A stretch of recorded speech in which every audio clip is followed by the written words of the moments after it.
মা একবারও চিৎকার দেয় নাই। হাই আল্লাহ, এত জোরে লাথি মারছিলাম, মা অজ্ঞান হয়ে পড়ে গেছে। ডাইনি মাথায় পানি দিল, ডাইনি মাথায় তেল দেয়, মায়ের জ্ঞান ফিরে না। আল্লাহ আল্লাহ, মায়ের জ্ঞান ফিরে না। মা চিৎকার দেয় না, শরীরের অত্যন্ত রক্তগুলো প্রহার করে ছড়াইয়া সন্তান ডেলিভারি করেছে। আল্লাহ, এই মা বাপ যার দুনিয়ার থেকে বিদায় হয়ে কবর জগতে গেছে, আল্লাহ কবরখানা তুমি জান্নাতের বাগিচা বানাইয়া দাও। আল্লাহ, মা বাপ যাদের বেঁচে আছে খায়াত দারাজ করে দাও, সুখে দুঃখে আল্লাহ সকলকে থাকার তৌফিক দান করো। এতক্ষণ যা বলেছি ভুল ত্রুটি হলে মাফ করে দিই আল্লাহ, ইচ্ছা করে কোনো ভুল করি নাই। আল্লাহ মেহেরবানি করে তুমি আমাদেরকে মাফ করে দিও। আল্লাহ, আমাদের রাহবার মাওলানা দেলাওয়ার সাইদি সাহেব, হাজার হাজার আলেমের উস্তাদ, আল্লাহ মাওলানা দেলাওয়ার সাইদি সাহেবকে তুমি জান্নাতের টুকরা বানায় দাও। আল্লাহ, যারা দিনের জন্য কথা বলছেন, আল্লাহ মেহেরবানি করে সকলকে, আমার ভাতটুকু না খেয়ে তোমার জন্য পানি দিয়ে রাখছিলাম। কি মা, কি মা গো, সেই মা, সেই মায়ের দাম এত কত বড় দাম। রাসূলুল্লাহ বলেছেন, একবার নয় দুইবার নয়, তোমার মার। সাহাবী জিজ্ঞেস করলেন, হুজুর খেদমত করবো কার? হুজুর বললেন, উম্মুকা, তোমার মায়ের। সাহাবী আবার জিজ্ঞেস করলেন, ইয়া রাসূলুল্লাহ খেদমত করবো কার? বলে, তোমার মায়ের। আবার জিজ্ঞেস করলেন, তোমার মায়ের। তারপরে কি তোমার বাবার? একবার নয় দুইবার নয়, তিনবার নবীজি মায়ের কথা বলেছে। একবার বলেছে বাবার কথা, কারণ পেটে রাখার কারণে একটা দিনও মা ঠিক মতো বিছানায় ঘুমাতে পারে নাই। ডান কেতু দিয়ে গোতা দিয়েছি, বাম দিকে দিয়েছি, পায়ের গোড়ায় দিয়ে বাতি দিয়েছি, লাথি দিয়েছি, মার আরামের ঘুমটা ভেঙে টুকরা টুকরা হয়ে গেছে। নবীজি বলেছেন, সন্তান পেটে রাখার কারণে যে কষ্ট স্বীকার করেছ মা, আমি মাকে ঠকাই নাই, আমি নারীকে ঠকাই নাই। প্রত্যেকটি আঘাতের বিনিময়ে জিহাদের সওয়াব আমি আল্লাহ মায়ের আমলনামায় দিয়েছি। 10 মাস 10 দিন ঠিক মতো রাতে ঘুমাতে পারো নাই, সারা রাত দাঁড়ায় দাঁড়ায় তাহাজ্জুদ পড়লে যে সওয়াব হয়, সেই সওয়াব মায়ের আমলনামায় দিয়ে দিই। পেটে থাকার কারণে অনেক মারা ভাত খাইতে পারে না, ঠিক মতো খাবার খাইতে পারে না, চিল্লাবার ঠিক কিনা? অনেক মা বমি করে, খাইতেই পারে না, ভাত দেখলেই বমি আসে, খাইতে পারে না। রাসূলুল্লাহ বলছেন, আল্লাহ বললেন, রসুল আমি আমার তোমার জাতির ওই নারীদেরকে ঠকাই নাই। সারাদিন খাইতে পারে নাই, সারাদিন রোজা রাখলে যে সওয়াব হয় 10 মাস 10 মাসের সব রোজার সওয়াব আমি আল্লাহ মায়ের আমলনামায় ফেরস্ত করে দিয়ে যাই। আল্লাহু আকবার, কি আল্লাহ দয়াবান, আহা কি মায়ের আল্লাহ। এই মাকে আমরা কত মানুষ লাথি মারলাম, এই মাকে আমরা হাজারো সন্তান আছে বৃদ্ধাশ্রমে রেখে স্ত্রীকে নিয়ে ভালোভাবে ঘুমাইছিল, এখন ঠিক কিনা? হাজারো মানুষ। আহা, আমির হামজা ভাই একটা বয়ানে বলেছিলাম, তাহলে তোমার বাবাকেও তুমি বাবা বলে স্বীকার করবা না, ঠিক কি বলে? আল্লাহ রাব্বুল আলামিন তাই বলেন, তোমাদের মধ্যে যদি এই অভ্যাসটা কারো থাকে, ইসলাম বাদ দিয়া মানুষ তৈরি করা আইনকে বেশি প্রাধান্য দেয়, তাহলে তাকে তোমরা অভিভাবক বলে মানবেন না, রাষ্ট্রের প্রধান হিসাবে মানবেন না, নেতা হিসাবে মানবেন না, বাবা হিসাবে মানবেন না। আল্লাহ বলেন, ফাউলাইকা হুমুজ জালিমুন, তারাই জালেম যারা আল্লাহর কোরআন মানে না, কোরআন মানে না, কোরআন মানে না। কে বলতেছেন? আল্লাহ তাআলা বলতেছেন। এখন আল্লাহর কথা মানবেন না, অন্যের কারো কথা মানবেন? প্রিয় ভাই সাহেব, এই বাংলাদেশে আমরা ছাত্রদের যখন স্কুলে দেখেছি, ছাত্রদের কোনো লেখাপড়া নাই, শুধু সেখানে গল্প, বাবা মুজিবরের গল্প। এমনকি বাংলাদেশের মসজিদের খুতবার ভিতরে শহীদ প্রেসিডেন্ট মুজিবুর রহমানের নাম জাতির পিতা হিসাবে খুতবার মধ্যে যারা দিল, আল্লাহর কসম করে বলি, নবী রাসূলদের ছাড়া কোন সাহাবাই কেরামদের নাম কোরআন শরীফে নাই। আমার বন্ধুগণ, সাহাবাই কেরামদের নাম কোরআন শরীফে পালো না। আর সাধারণ একজন টাটকা মানুষ, এই যেই মানুষটার চরিত্রের মধ্যে হয়তো ভেজাল থাকতে পারে, গুনাহ থাকতে পারে, সেই নবীর নাম খুতবার মধ্যে জাতির পিতা বঙ্গবন্ধু শেখ মুজিবুর লিখে দিল। যারা লিখে দিল আলেম হিসাবে তারা হলো আল্লাহর কাছে দুশমন, যারা সমর্থন করলো তারা বেঈমান, নাফরমান, মুনাফিক। কারণ জাতির পিতাকে আরো জোরে আল্লাহ রাব্বুল আলামিন বলেছেন কোরআনে কারীমের মধ্যে, মিল্লাতা আবিকুম ইব্রাহিম ওয়া সাম্মাকুমুল মুসলিমুন। আল্লাহ তাআলা বলেছেন জাতির পিতা হলেন ইব্রাহিম আলাইহিস সালাম। আর এবার এটা যখন আলেমরা যখন প্রতিবাদ করলো জাতির পিতা বলা যাবে না, মাঝে মাঝে লিখে দিল আপনার ইসলামী ফাউন্ডেশন যে কোরআন শরীফ আছে, ওই কোরআন শরীফের উপরে দেখবেন নিসবাতে লেখা আছে জাতির জনক বঙ্গবন্ধু শেখ মুজিবুর রহমান। জোরে বলেন না নাউজুবিল্লাহি মিন যালিক। প্রিয় ভাই সাহেব, এটা আরো মারাত্মক, এটা আরো মারাত্মক। কোরআন শরীফে আমি বলতেছি জাতির পিতাকে, জাতির জনককে কোরআন শরীফের মধ্যে আল্লাহ তাআলা স্পষ্ট ভাষায় জবাব দিয়েছেন। একটু অপেক্ষা করে একটু জিকির করেন লা ইলাহা, আর জোরে লা ইলাহা, লা ইলাহা, জোর হয় না লা ইলাহা, লা ইলাহা ইল্লাল্লাহু মুহাম্মাদুর রাসূলুল্লাহ। জাতির জনক তাকে বলা হয় যিনি জন্মদাতা। সুবহানাল্লাহ বলবেন না আরো জোরে? আমার ভাইরা, আল্লাহ তাআলা বলেন ইয়া আইয়ুহান নাসু ইত্তাকু রাব্বাকুমুল্লাযী খালাকাকুম মিন নাফসিন ওয়াহিদাতিন ওয়া খালাকা মিনহা যাওজাহা ওয়া বাথা মিনহুমা রিজালান কাসীরান ওয়া নিসা। আল্লাহ রাব্বুল আলামিন বলেন সূরা নিসার ভিতরে 4 নাম্বার সূরা, এটা আল্লাহ রাব্বুল আলামিন 1000 বছর আগে বলেছেন ইয়া আইয়ুহান নাসু ইত্তাকু রাব্বাকুমুল্লাযী খালাকাকুম। তোমরা সেই রবকে ভয় করো, সেই রবকে ভয় করো, তোমরা সেই রবের ইবাদত করো, গোলামি করো। সেই রবকে আল্লাহ বলেন সেই রব যিনি তোমাদেরকে, সেই রবকে তোমরা ভয় করো যে রব তোমাদেরকে সৃষ্টি করেছেন মিন নাফসি ওয়াহিদাতি ওয়া খালাকা মিনহা যাওজাহা বাত্তাহা মিনহুমা রিজালান কাসীরা। একটা মাত্র পান থেকে তিনি সবাইকে বানাইছে। তার মানে কি আদম আলাইহিস সালাম ছিলেন জাতির জনক, আর ওইখান থেকে সব মানুষের জন্ম হয়ে গেল। আল্লাহ তাআলা বলতেছেন কিভাবে? ওয়া আল্লাহ তাআলা বলেন মিনহা, তা হতে, ওয়া খালাকা, তা হতে, মিনহা সৃষ্টি করা হলো, যাওজাহা তার সহধর্মী, ওয়া বাসসাহা ছড়ায় দেওয়া হলো, মিনহুমা তা হতে, রিজালান রিজালান কাসীরা ওয়া নিসা নারী আর পুরুষ গোটা পৃথিবী আদম থেকে ছড়ায়া দিল। কোরআন প্রমাণ দিচ্ছে জাতির জনক হিসাবে আল্লাহর পয়গম্বর আদম আলাইহিস সালাম। ঠিক কিনা বলেন? কারণ আদম আলাইহিস সালাম ছিলেন একা, আর আদম আলাইহিস সালাম থেকে এসে সব ছড়ায় দিয়েছেন। আদম হলেন আমাদের আদি বাপ। কথা কয় না ঠিক কিনা? আদি বাপ হলেন আদম, এই জন্য জনক হলেন আদম আলাইহিস সালাম। জাতির পিতাকে যারা জনক বলে, মুজিবরকে জনক বলে, আল্লাহর কসম করে বলি, আল্লাহর কসম করে বলি, এটা কবিরা গুনাহ, কবিরা গুনাহ, কবিরা গুনাহ, কবিরা গুনাহ। মুসলমান কখনো কবিরা গুনাহ করতে পারে না। আজ থেকে প্রতিজ্ঞা করা লাগবে আর জাতির জনক মুজিবরকে বলবো না, জাতির পিতা ইব্রাহিম খলিলুল্লাহ ছাড়া জাতির বন্ধুকে এই বন্ধুকে বলবো না। কারা কারা রাজি আছো? দুই হাত তুলে আল্লাহরে দেখাও। লিল্লাহে তাকবীর, লিল্লাহে তাকবীর। এই তাকায় দেখেন তো হাত তুলে নি কে?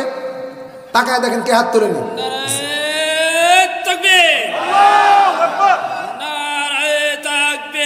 আল্লাহু আকবার, আল্লাহু আকবার। ঘরে ঘরে জালো, সংসদে জালো, বিশ্বনবী মুস্তাফা, বিশ্বনবী মুস্তাফা। আল্লাহু আকবার। প্রিয় ভাই সাহেব, আমি যা বলছি এতক্ষণ, আচ্ছা বলেন তো কোরআন হাদিসের বাইরে কি দলিল ছাড়া একটা কথা বলছি? জোরে বলেন। তারা কোরআনে যা বলে, এই কোরআনই হলো আমাদের শ্রেষ্ঠ কিতাব।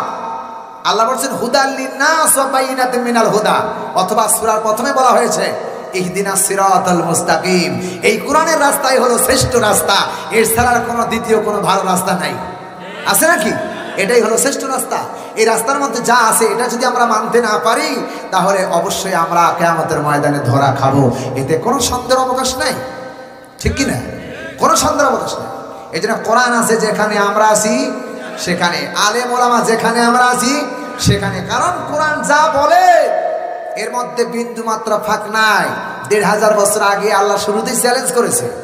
আমার দেশের মানুষেরা যে কিতাব অধ্যয়ন করেন এবং যে কিতাবগুলো লিপিবদ্ধ করেন, পুস্তক তৈরি করেন, বইয়ের পাশে নিচে লিখে দেয়, যদি কোনো ভুল টুটি হয়ে যায় পরবর্তী সংশোধনের জন্য আমাকে বলবেন, আমি সংশোধন করে নেব ইনশাআল্লাহ।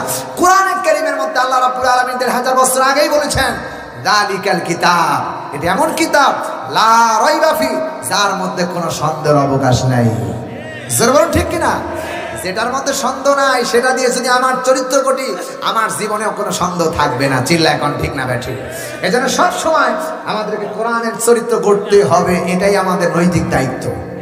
কারণ হলো আল্লাহ রাব্বুল আলামিন বলেন, وَإِذْ قَالَ رَبُّكَ لِلْمَلَائِكَةِ إِنِّي جَاعِلٌ فِي الْأَرْضِ خَلِيفَةً।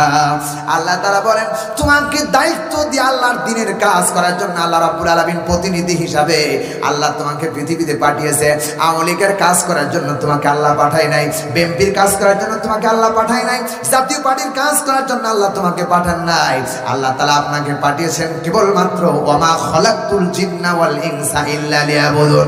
আমি আপনাকে কেবলমাত্র আল্লাহ পাঠিয়েছেন আল্লাহর কোরআন দিয়ে আল্লাহর জীবনে এই দুনিয়াতে আল্লাহর বন্দেগী আর ইবাদত করার জন্য। ঠিক কিনা বলেন ভাইরা আমার? আজ যদি আমাদেরকে নেতার বিরুদ্ধে কথা বলি তাহলে কলিজা থাকে না, গুম হতে হয়। বিএনপির নেতার বিরুদ্ধে কথা বললে গুম হতে হয়, এবং কি জামাত ইসলামের নেতার বিরুদ্ধে কথা বললে গুম হতে হয়। আমার ভাইরা, কিন্তু আজ হাজারো হাজারো মানুষ আজ হাজারো মানুষ গুম হচ্ছে, খুন হচ্ছে, এরপরে আয়না ঘরে বন্দী হয়ে তরফায় মরছে। কেউ প্রতিবাদ করলো না। আমার কথা হলো, আওয়ামী লীগ হোক আর বিএনপি হোক আর জাতীয় পার্টি হোক, অন্যায় যারা করবে তাদেরকে জুতা দিয়া সাইজ করা লাগবে। প্রিয় ভাই সব, জীবনে নামই শুনি নাই আয়না ঘর। আহা, দুঃখের কথা কি বলবো। আমার দেশে একটা যুবককে 10 বছর বন্দী করা হয়েছে। 10 বছরের মধ্যে ছেলে জানে না, কে স্ত্রী জানে না আমার স্বামী বেঁচে আছে কিনা, মা বাবা জানে না আমার সন্তান বেঁচে আছে কিনা, শ্বশুর শাশুড়ি জানে না আমার জামাই বেঁচে আছে কিনা। 10 বছর যখন পূর্ণ হইতে চলছে, কয়েকদিন মাত্র, কয়েক মাসের ব্যবধানে শ্বশুর আর শাশুড়ি মিলায় বলছে, বৌমা তোমার তো যৌবন আছে, পুরা যৌবন একজন মানুষ, তোমাকে আমরা অন্যত্র বিবাহ দিয়ে দিই। মেয়েটি বলছে, মানুষের বিয়ে একবারই হয়। সুবহানাল্লাহ বলতে পারেন নাই? যারা সতী মানুষ, যারা আদর্শবান মানুষ, একজন নেককার মহিলা 70 জন আউলিয়ার চাইতেও শ্রেষ্ঠ। আরো জোরে বলুন, একজন 70 জন ওলি, কামেল ওলি, একজন নেককার মহিলা তার চাইতে অনেক দামি। রাসূলুল্লাহ বলেছেন, মর্যাদা কত নারীর, যে নারী জমিনের মধ্যে আল্লাহর কসম, হাদিস শরীফের মধ্যে এসেছে, কিয়ামতের ময়দানে যখন আল্লাহ জান্নাত দেবে, যুবকরা দৌড়াবে জান্নাতের মধ্যে আল্লাহকে দেখার জন্য পাগল হয়ে যাবে। শুধু আল্লাহকে দেখার জন্য দৌড়াবে। আল্লাহ কোথায়, আল্লাহ কোথায়, আল্লাহকে দেখার জন্য যাবে। রাসূলুল্লাহ বলেছেন, কোন নারী যদি পৃথিবীতে পর্দার অবস্থান করতে পারে, পর্দার জীবনটা গঠন করতে পারে, আমি রাসূলুল্লাহ বললাম, কিয়ামতের ময়দানে পুরুষরা আল্লাহকে দেখার জন্য পাগল হয়ে দৌড়াবে, আর আল্লাহ ওই নারীকে দেখার জন্য পাগল হয়ে নারীর কাছে আসবে। আল্লাহু আকবার! এত দাম নারীর, এত দাম। শুধু এখানে শেষ করেন নাই, হাসরে না, দুনিয়াতে। রাসূল কারীম সাল্লাল্লাহু আলাইহি ওয়াসাল্লাম মসজিদে নববীতে বসে আছে, সাহাবায়ে কেরামরা বসা। বিশ্বাস করো, একজন বৃদ্ধা খুনখুনি বুড়ি মহিলা রাসূলের দরবারে তাশরিফ আনলেন। আল্লাহ রাসূল সাহাবাইকে রেখে চাদর গায়ের মধ্যে ছিল, দৌড়ায়া আল্লাহ রাসূল ওই বৃদ্ধা মহিলার সামনে চলে গেলেন। চাদরখানা খুলে রাসূলুল্লাহ বৃদ্ধা মহিলার পায়ের নিচে ফেলাই দিলেন, এরকম পায়ের নিচে ফেলাই দিলেন। বললেন, মা আপনি আমার এই চাদরের উপরে বসুন। মহিলাটা বসে পড়লেন। বিশ্বাস করো, হাদিস থেকে বলছি, রাসূলুল্লাহ পায়ের গায়ের চাদরখানা, যেই চাদরে সাহাবায়ে কেরাম লক্ষ লক্ষ বার চুমা দেয়, যেই সাহাবারা যেই চাদরের এক টুকরা সুতা নেওয়ার জন্য পাগল, সেই চাদরখানা রাসূলুল্লাহ একজন বৃদ্ধ বুড়িমার পায়ের নিচে ফেলাইছে। বসেন মা। মহিলাটি বসে পড়লেন। রাসূলুল্লাহ গোপনে গোপনে কি যেন কথা বললেন। মেয়েটি চলে গেল। সাহাবীরা জিজ্ঞেস করলেন, ইয়া রাসূলুল্লাহ আল্লিমনি, আপনাকে জিজ্ঞেস করতেছি, মহিলাটা কে বাবা, কে হুজুর, মহিলাটা কে? রাসূলুল্লাহ বললেন, তোমরা কি চেনো না এই মহিলাটি কে? তোমরা কি চেনো না? আমি আমার মায়ের স্তন থেকে তেমন দুধ পান করতে পারি নাই, মক্কা মদিনার রেওয়াজ ছিল সন্তান জন্ম হওয়ার পরে অন্যের করে লালিত পালিত হওয়া। ও আমার সাহাবীরা, আমার মা আমিনার দুধ আমার জীবনে তেমন নসিব হয় নাই। 6 মাস আগে আমি বাবার এতিম হয়ে গেছি, আমি বড় এতিম।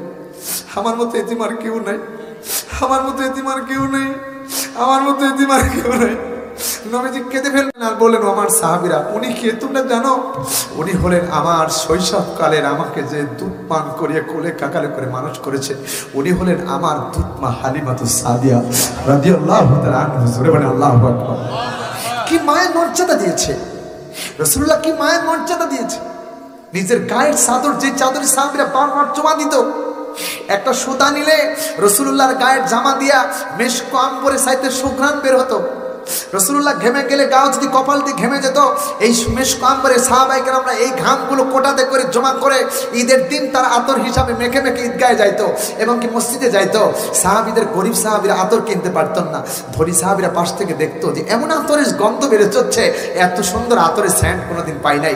গরিবদেরকে জিজ্ঞেস করছো, ও গরিবেরা, কোন দোকান থেকে এমন আতর কিনছো যে আতরের সেন্ট 3 কিলোমিটার দূর থেকে পাওয়া যায়?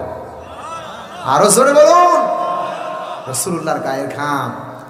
সাহাবায়ে কেরামরা একটা রুমালের সুতা নিয়ে তাদের কলিজায় রাখবে, তাদের মুখে লাগাবে, তাদের বুকে লাগাবে, হাতে রাখবে, পাগলের মতো হয়ে যেত। সেই রাসূল তার নিজের চাদর মায়ের পায়ের নিচে ফেলাইছে। কত বড় দামি চিন্তা করছেন। নবীজি বলেছেন, ও আমার মায়েরা, রাসূলুল্লাহ বলেছেন, কোন নারী যখন তার পরিবারের জন্য যখন কাজ করতে থাকে, ঘর ঝাড়ু দেয় আর আল্লাহর নামে জিকির করতে থাকে, সুবহানাল্লাহ, আলহামদুলিল্লাহ, আল্লাহু আকবার, লা ইলাহা ইল্লাল্লাহ জিকির করতে থাকে, কাবা ঘর ঝাড়ু দিলে যে সওয়াব হয়, সেই সওয়াবটুকু মায়ের আমলনামায় এই ঘর ঝাড়ু দিলে সওয়াব হয়। আরো জোরে বলুন। রাসূলুল্লাহ বলেছেন, মায়ের কত দাম কেন দিয়েছে। দীর্ঘ 10টা মাস 10 দিন মা পেটের মধ্যে করে সন্তানটাকে লালন পালন করেছে। মা, আহা আহারে কি মা। আমি যখন দাখিল পরীক্ষা দিয়ে যাচ্ছিলাম, তখন মা যে কি জিনিস আমি বুঝছিলাম সেই দিনকে। আমার বাবা এত গরিব মানুষ, কলিজা মানে, আমার বাবা এত কলিজা মানুষ। আমি যখন দাখিলে পরীক্ষা দিই, তখনও আমি 3 সন্ধ্যা পেট ভরে কোনোদিন খাবার খেয়েছি, আমার নজরে পড়ে না। 2 সন্ধ্যা ভাত খেয়েছি আমি পেট ভরে, কোনোদিন নজরে পড়ে না। কোনোদিন 1 সন্ধ্যা হয়েছে কিন্তু ঠিক মতো পেট ভরে হয়নি। কোনোদিন 2 সন্ধ্যা হয়েছে পেট ভরে হয়নি, 3 সন্ধ্যা তো দূরের কথা, কোনোদিন না খেয়ে থাকতে হয়েছে।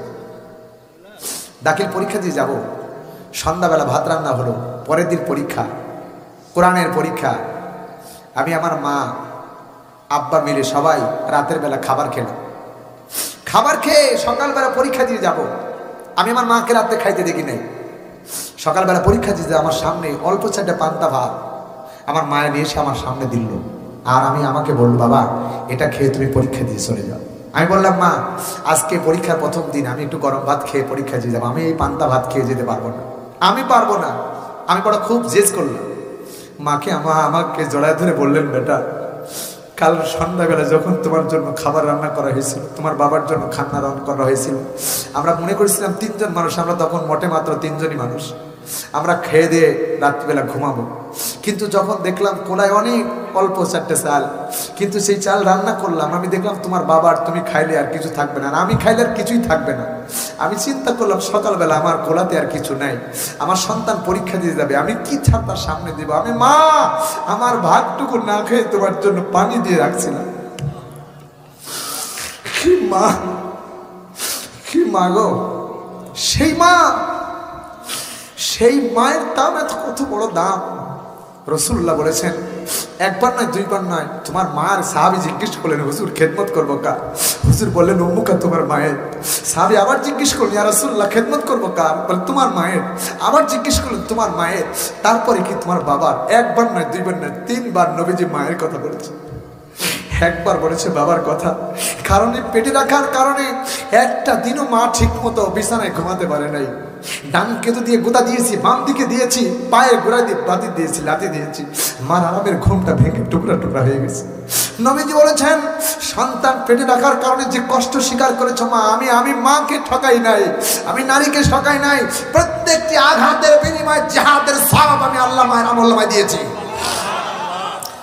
10 মাস 10 দিন ঠিক মতো রাতে ঘুমাতে পারো নাই, সারা রাত দাঁড়ায় দাঁড়ায় তাহাজ্জুদ পড়লে যে সওয়াব হয়, সেই সওয়াব মায়ের আমলনামায় দিয়ে দিই। পেটে থাকার কারণে অনেক মারা ভাত খাইতে পারে না, ঠিক মতো খাবার খাইতে পারে না, চিল্লাবার ঠিক কিনা? অনেক মা বমি করে, খাইতেই পারে না, ভাত দেখলেই বমি আসে, খাইতে পারে না। রাসূলুল্লাহ বলছেন, আল্লাহ বললেন, রসুল আমি তোমার জাতির ওই নারীদেরকে ঠকাই নাই, সারাদিন খাইতে পারে নাই, সারাদিন রোজা রাখলে যে সওয়াব হয় 10 মাস 10 মাসের সব রোজার সওয়াব আমি আল্লাহ মায়ের আমলনামায় ফেরস্ত করে দিয়ে যাই। আল্লাহু আকবার, কি আল্লাহ দয়াবান, আহা কি মায়ের আল্লাহ। এই মাকে আমরা কত মানুষ লাথি মারলাম, এই মাকে আমরা হাজারো সন্তান আছে বৃদ্ধাশ্রমে রেখে স্ত্রীকে নিয়ে ভালোভাবে ঘুমাইছিল, এখন ঠিক কিনা? হাজারো মানুষ।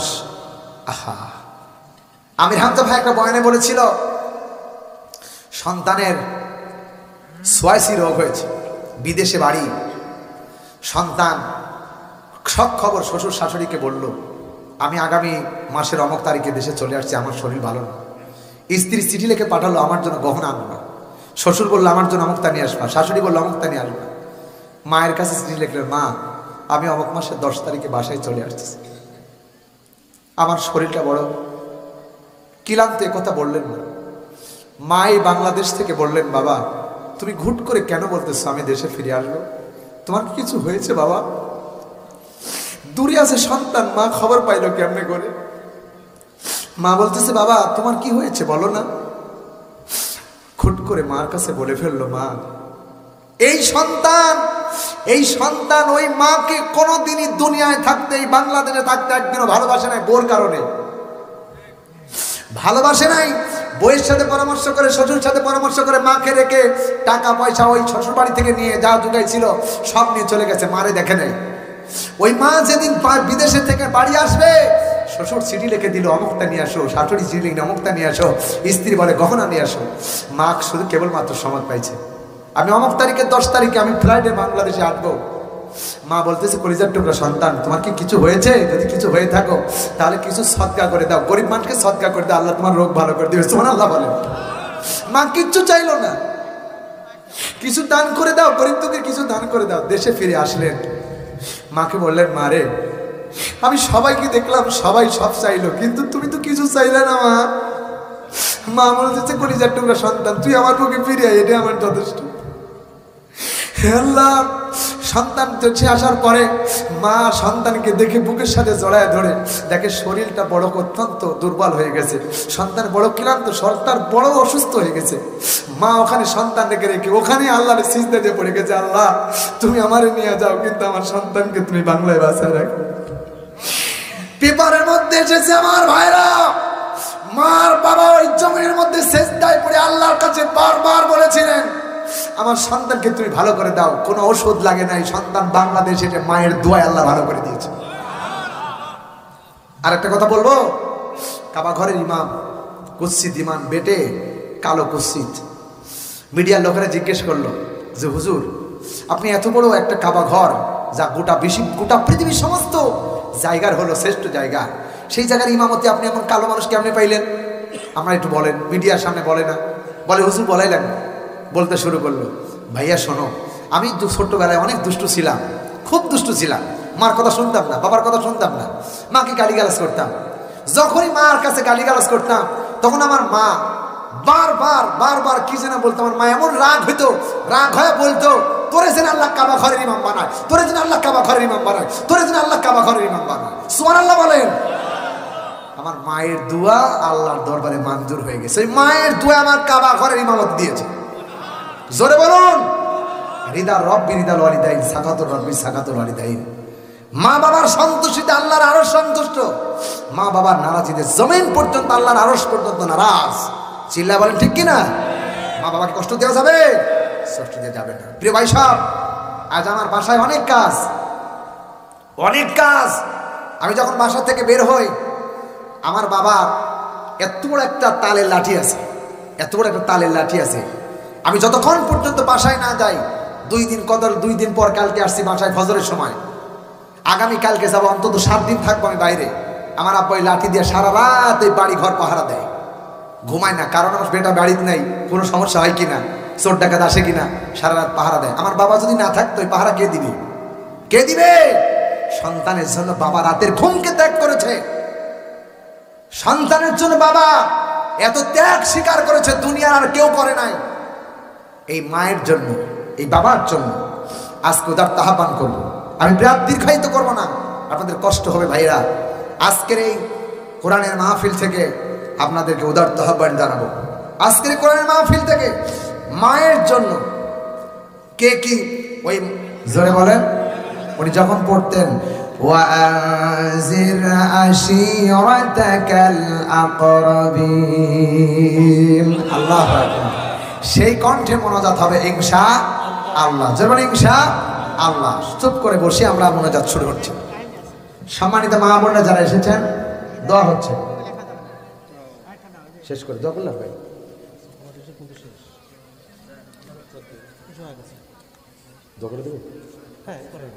জি, আল্লাহুম্মা আমিন। রব্বানা যালামনা আনফুসানা ওয়া ইল্লাম তাগফির লানা ওয়া তারহামনা লানাকুনান্না মিনাল খাসিরিন। রব্বানা লা তুযিগ কুলুবানা বা'দা ইদ হাদাইতানা ওয়া হাব লানা মিন লাদুনকা রাহমাতান ইন্নাকা আনতাল ওয়াহ্হাব। রব্বানা যালামনা আনফুসানা ওয়া ইল্লাম তাগফির লানা ওয়া তারহামনা লানাকুনান্না মিনাল খাসিরিন। হায় আল্লাহ, বাদ মাগরিব থেকে নিয়ে যাবত পর্যন্ত বিভিন্ন উলামায়ে কেরামরা তোমার কালামে শরীফ থেকে, তোমার রাসূলের হাদিস থেকে আলোচনা করেছে। হায় আল্লাহ, আমি গুনাহগার, এলেম কালাম নাই, তোমার কালাম থেকে কিছু ভাঙ্গা ভাঙ্গা কণ্ঠে কিছু কথা বলেছি। হায় আল্লাহ, তোমার বান্দা বান্দিরা চাতক পাখির মতো বাড়ির কথা ভুলে গেছে। আল্লাহ, তোমার কোরআনের মাজলিসে বসে কোরআন শোনার জন্য পাগল পারা হয়ে আছে। রব্বুল আলামিন, এই মাজলিসের ভিতরে যারা বসে আছে নারী পুরুষ, আল্লাহ সকলকে তুমি তোমার গোলাম হিসাবে কবুল আর মঞ্জুর করে নাও। হায় আল্লাহ, এই মাহফিল যারা আয়োজন করেছে, টাকা দিয়ে, পয়সা দিয়ে, শ্রম দিয়ে, বিবেক দিয়ে, বুদ্ধি দিয়ে সাহায্য করেছে, সহযোগিতা করেছে। হায় আল্লাহ, সামিয়ানা দিয়া, মাইক দিয়া, হায় আল্লাহ সাউন্ড সিস্টেম দিয়ে যারা মাহফিলটাকে সাজালো, নারী পুরুষ মিলে যারা হাত তুলেছি, কিয়ামতের দিন লক্ষ লক্ষ কোটি কোটি মানুষের ভিতরে আল্লাহ এই মাহফিলটাকে আমাদের জন্য নাজাতের উসিলা বানায়া দিয়ে নে আল্লাহ। হায় আল্লাহ, আমরা যারা হাত তুলেছি আল্লাহ, আমাদের এত গুনাহ আছে, গুনার খবর যদি তুমি জানো, হায় আল্লাহ গুনার খবর দুনিয়ার কেউ না জানলে তুমি তো জানো। আমাদের গুনার খবর যদি আমাদের মা বাবা জানতো, ছেলে বলে পরিচয় দিত না। রব্বুল আলামিন, আমাদের গুনার খবর যদি আমাদের সন্তানরা জানতো, আল্লাহ বাবা বলে পরিচয় দিত না। গ্রামের মানুষ যদি জানতো, গ্রাম থেকে ঘাড়ে ধাক্কায়া ধাক্কায়া তাড়াইয়া দিত। রব্বুল আলামিন, লজ্জা শরম ত্যাগ করে তোমার শাহীন দরবারে দোকানা করে ভিক্ষুকের মতো, কাঙ্গালের মতো হাত তুলেছি, আপনি আমাদের মাফ করে দেন।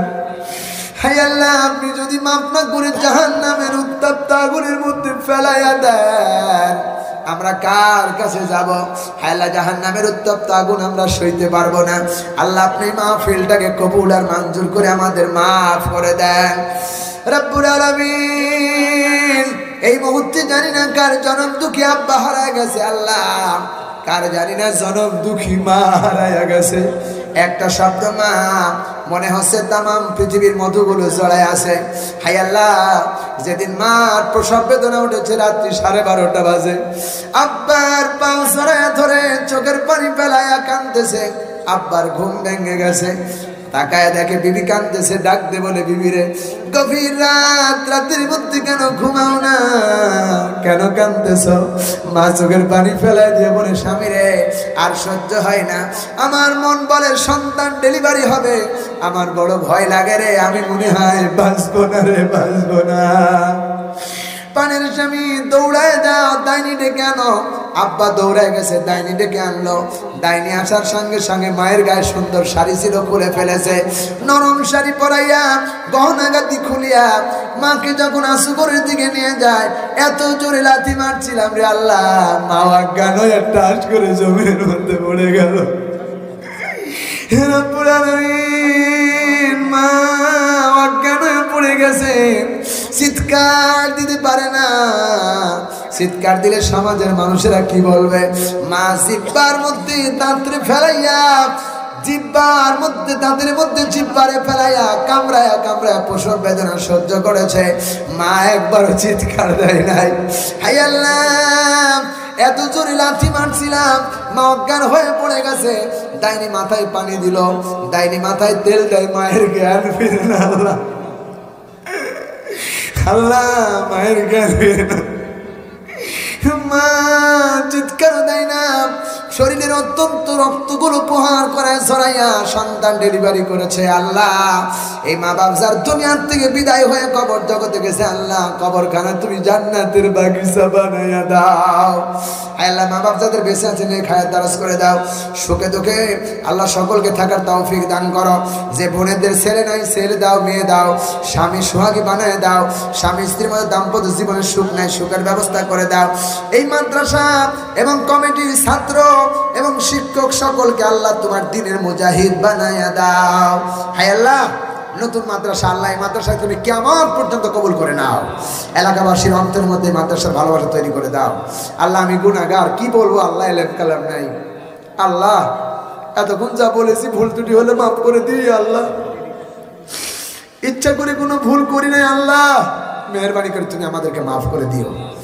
আল্লাহ, আমাদের রাহবার মাওলানা বেলাল সাইদি সাহেব, হাজার হাজার আলেমের উস্তাদ, আল্লাহ মাওলানা বেলাল সাইদি সাহেবকে তুমি জান্নাতের টুকরা বানায় দাও। আল্লাহ, যারা দিনের জন্য কথা বলছেন, আল্লাহ মেহেরবানি করে সকলকে আপনি কবুল করেন। হায় আল্লাহ, যারা এখনো দিন বুঝেন, আল্লাহ তাদের দিনে আসার তৌফিক দেন। আল্লাহ, আমাদের দেশের রাহবার ডক্টর শফিকুর রহমান, আল্লাহ মেহেরবানি করে তার নেক হায়াত দারাজ করে দেন। আল্লাহ, এই এলাকার প্রত্যেকটি মানুষকে তুমি তোমার কুদরতি ভান্ডার থেকে, আওয়ামী লীগ নাই, বিএনপি নাই, জাতীয় পার্টি নাই, সবাইকে তোমার মদত দান করো ইয়া আল্লাহ। আল্লাহ, হয়তো আমরা ভুল করে বুঝি না আল্লাহ কোনটা সঠিক কোনটা ভুল। আল্লাহ, আমরা এখন বুঝতে পেরেছি কোরআন দিয়ে। আল্লাহ মেহেরবানি করে আমরা ভুল থেকে আল্লাহ সংশোধন হওয়ার জন্য চেষ্টা করছি। আল্লাহ, আপনি আমাদের সংশোধন বানায় দেন। আল্লাহ, আমাদের হেদায়েত দেন। আল্লাহ, হেদায়েত দেন। বলেন না ইয়া আল্লাহ, সবাই জবান খুলে বলেন না ইয়া আল্লাহ। আল্লাহ, আমাদের দিকে তাকালে কি মায়া লাগে না? আল্লাহ, আমরা গুনাহ করেছি মালিক। আল্লাহ, আমরা গুনাহ করেছি। আল্লাহ, তোমার দরবার থেকে সরে যাই নাই।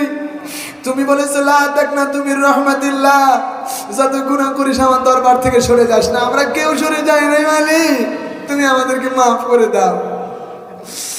হায় আল্লাহ, আজকের মাইকলার নেক হায়াত দারাজ করে দেন। আল্লাহ, এরা অত্যন্ত কষ্ট করে মাইকগুলো গাছে টাঙ্গায়, গাছ থেকে নামায়, কোনো বিপদ আপদ দিও না। আল্লাহ, এলাকার প্রতি তুমি খাস রহমত নাজিল করো। বিশেষ করে গোটা বাংলার জন্য আল্লাহ তুমি কোরআনের রাজ কায়েম করার, প্রত্যেক মুসলমানদের ঐক্য হওয়ার তৌফিক দিয়ে দাও। আল্লাহর কতদিন কাফেরদের হাতে মার খাবো। আল্লাহ, ফিলিস্তিন, আফগানিস্তান, কাশ্মীরের মুসলমানরা মার খায়। আল্লাহ, আপনি মেহেরবানি করে মুসলমানদেরকে হেফাজত করেন। ربنا تقبل منا إنك أنت السميع العليم وتب علينا إنك أنت التواب الرحيم سبحان ربك رب العزة عما يصفون وسلام على المرسلين والحمد لله رب العالمين হায় আল্লাহ, যারা আজকের এই কোরআনে কারীমের তাফসীর মাহফিল রেকর্ড করলালের ব্যবসা বাণিজ্য বরকত দিয়া দাও, শরীর সুস্থ রাখো। আল্লাহ, এই দিন প্রচারের জন্য কিয়ামতের দিন এদেরকেও তুমি মাফ করে দিও। সুবহান রাব্বিকা রাব্বিল ইজ্জাতি আম্মা ইয়াসিফুন ওয়া সালামুন আলাল মুরসালিন ওয়ালহামদুলিল্লাহি রাব্বিল আলামিন। মওতের সময় আমাদের মুখে জারি করে দিও তোমার হাবিবের পান মাখা কালেমা লা ইলাহা ইল্লাল্লাহু মুহাম্মাদুর রাসূলুল্লাহ। আসসালামু আলাইকুম ওয়া রাহমাতুল্লাহ।